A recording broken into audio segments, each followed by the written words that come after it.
Natural Birth Women's Center here in Winnetka, California. Some of the practices of water births, home birth, and how they kind of transition into modern day medical practices within hospitals.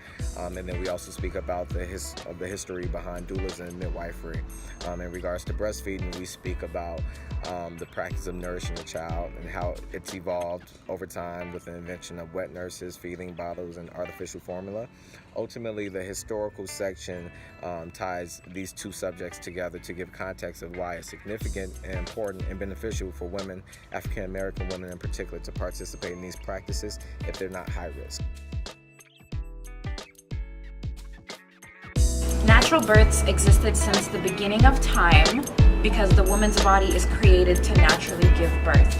It is since the mid-20th century where there was a spike in women giving births naturally in comparison to running to hospitals and giving birth. Secondly, natural births at home with midwives exist because doctors in hospitals do not respect the mother's birthing process. Natural birth exists for many positive reasons, but many women stray away from it because of its challenges and barriers.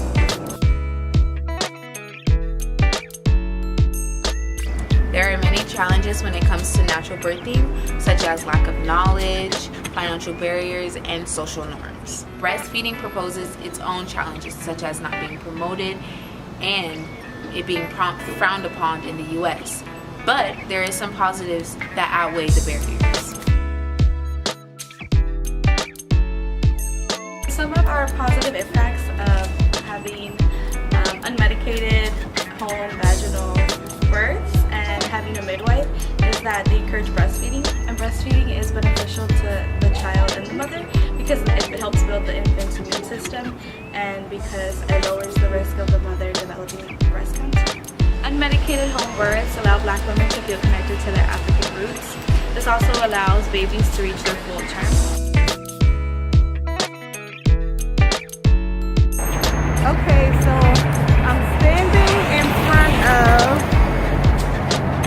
1645 La Cienega, which was the previous home of LA Community Birthing Center.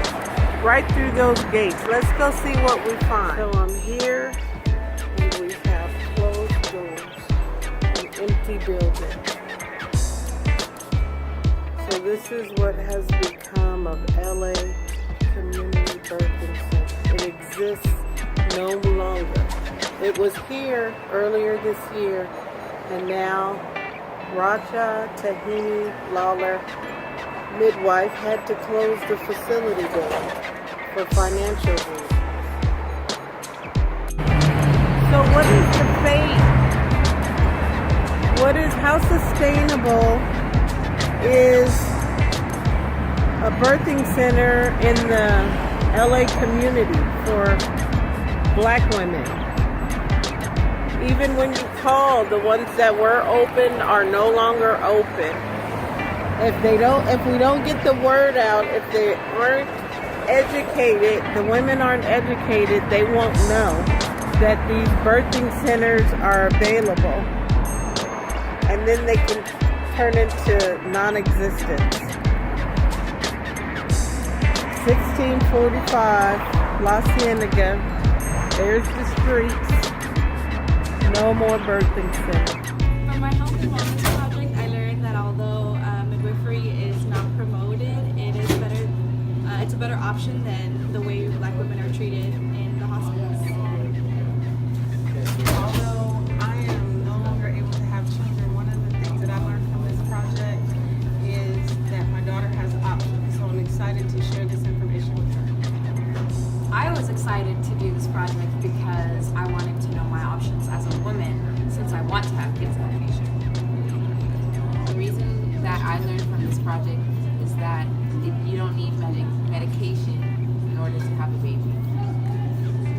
And from my perspective, being a guy, it was interesting to learn about the process in general.